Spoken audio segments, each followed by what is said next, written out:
¿Qué tal amigos y amigas? Bienvenidos a una nueva videotransmisión más, bienvenidos a su canal Pregoneros 4T. Un servidor Francisco Nal reportándoles el día de hoy, 18 de agosto del año 2022. Y así ya sin ningún remordimiento, sin ninguna pena, asiste Lorenzo Córdoba a esta conferencia, a esta plenaria de Va por México, sí, el PRI, PAN y el PRD, así lo informó, así asistió a este foro Lorenzo Córdoba para hablar de la reforma electoral. ¿Y qué es lo que dijeron estos actores políticos de la oposición? Que porque en los foros de Parlamento abierto que se están llevando a cabo desde el Congreso, pues que no invitaron al INE, que no invitaron a Lorenzo Córdoba, que no invitaron al árbitro para dar sus explicaciones, sus ponencias y demás. Así lo salieron a decir el día de hoy, mis estimados peroneros, ahorita lo vamos a ver, así lo había informado Lorenzo Córdoba, completamente ya descarada toda esta situación. Asisto esta mañana al foro del Va por México para la discusión de las iniciativas de las reformas política electoral con legisladoras, legisladores del PAN, el PRD y del PRI. El diálogo es condición esencial de la democracia, así pueden seguir esta transmisión. Así se presentó, vean nada más, al lado de el Jorge Romero, todo el que está involucrado en este cártel inmobiliario ahí en la Ciudad de México, Luis Cházaro también del PRD, Jesús Zambrano y el desperdicio de Curul, Jorge Triana. Así se presentó en este foro del Va por México el consejero presidente del Instituto Nacional Electoral.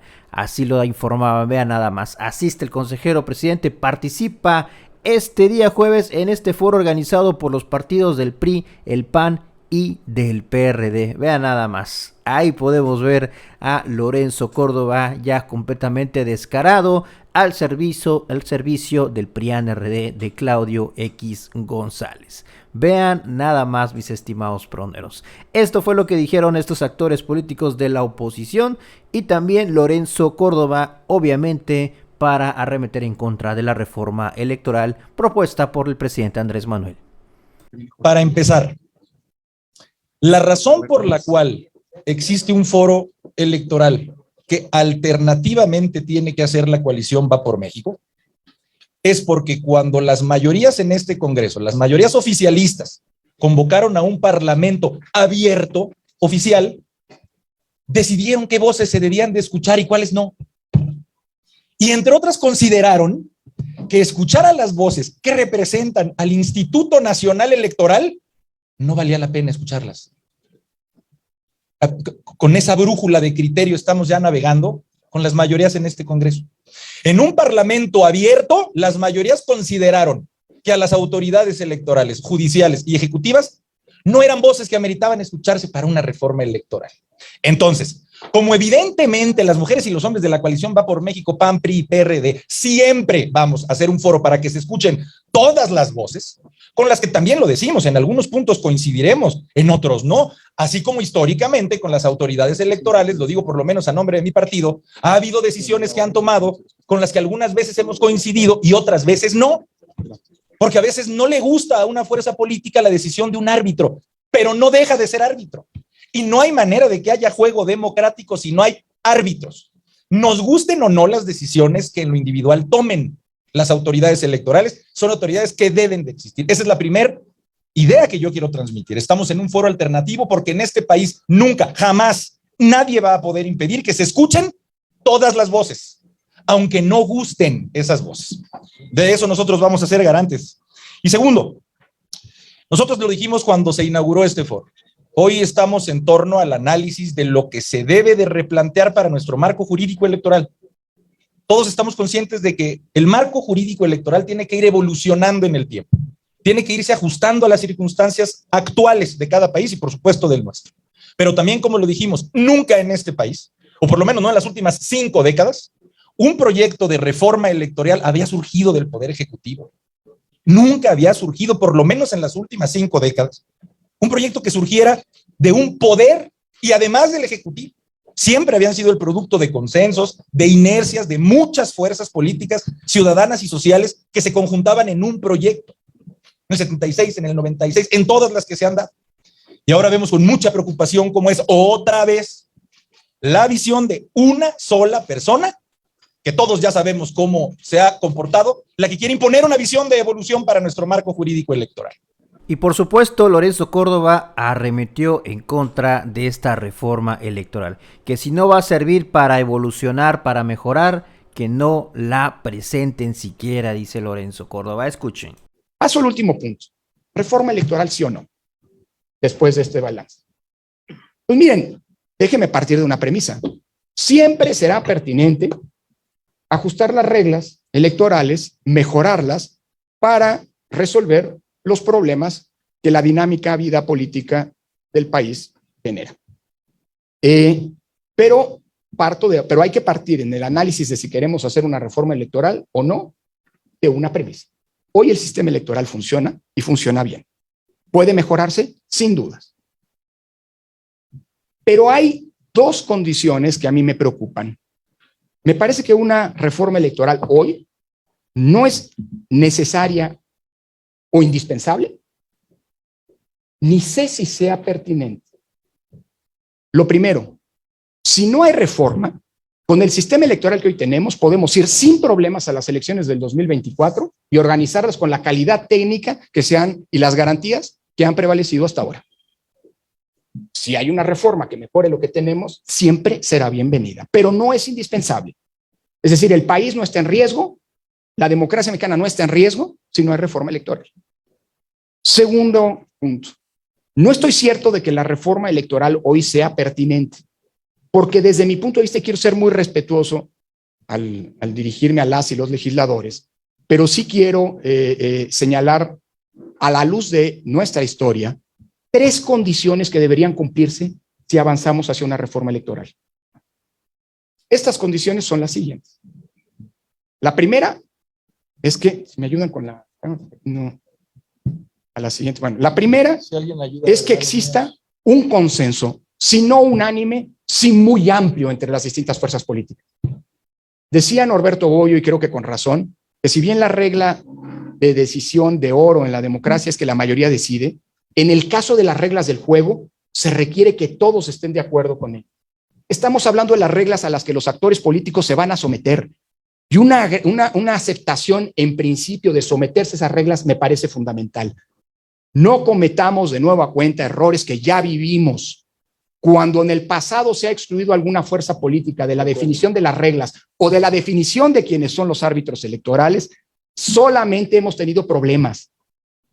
Si hay una regla que debería prevalecer al momento de analizar una reforma electoral, es la búsqueda del máximo consenso.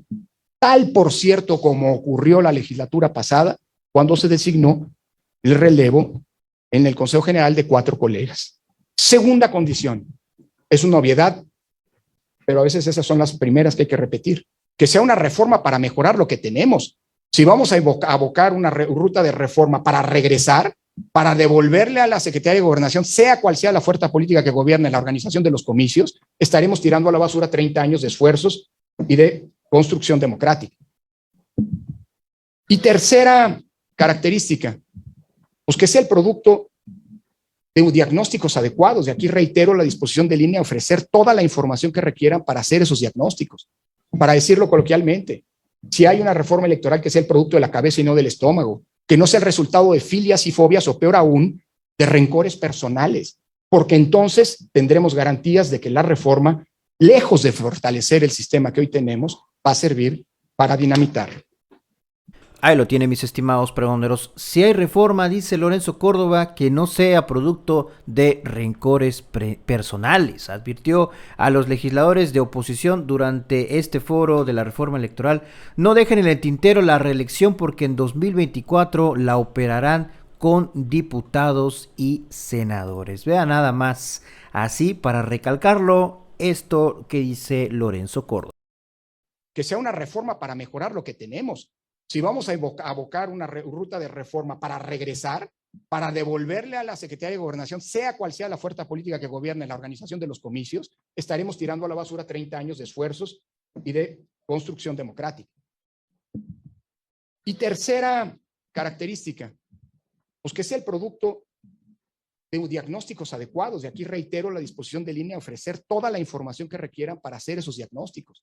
Para decirlo coloquialmente, si hay una reforma electoral que sea el producto de la cabeza y no del estómago, que no sea el resultado de filias y fobias o peor aún, de rencores personales, porque entonces tendremos garantías de que la reforma, lejos de fortalecer el sistema que hoy tenemos, va a servir para dinamitarlo.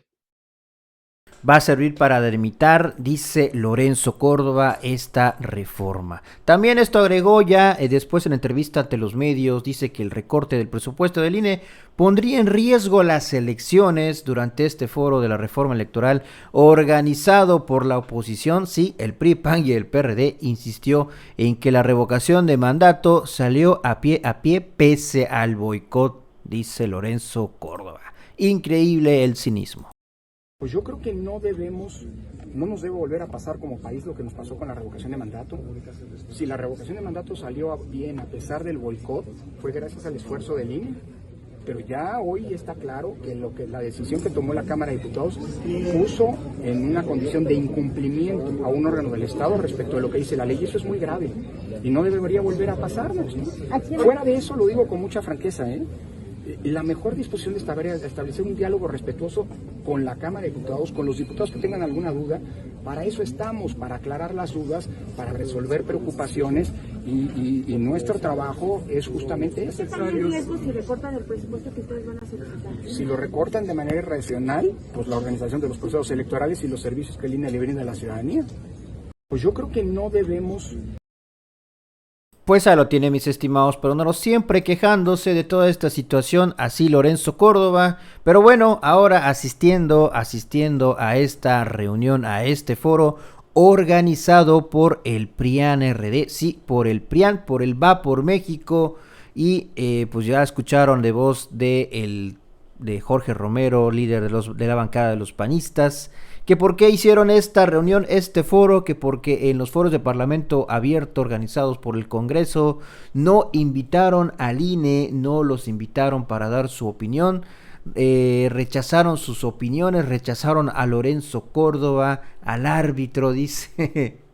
Pero bueno, nos queda confirmado que el Lorenzo Córdoba y el INE y el PRIAN-RD pues son lo mismo, están en el mismo bando con toda esta situación. Hasta aquí esta video de información, mis estimados peroneros. Si la información les gustó, ayúdanos con ese poderosísimo like, compartan la información. Nos vemos en un siguiente video, dejen sus comentarios acerca de esta video transmisión y si la información les gustó, ayúdanos con ese poderosísimo like. Nos vemos hasta la próxima, recuerden que estamos en busca de la información en esta cuarta transformación.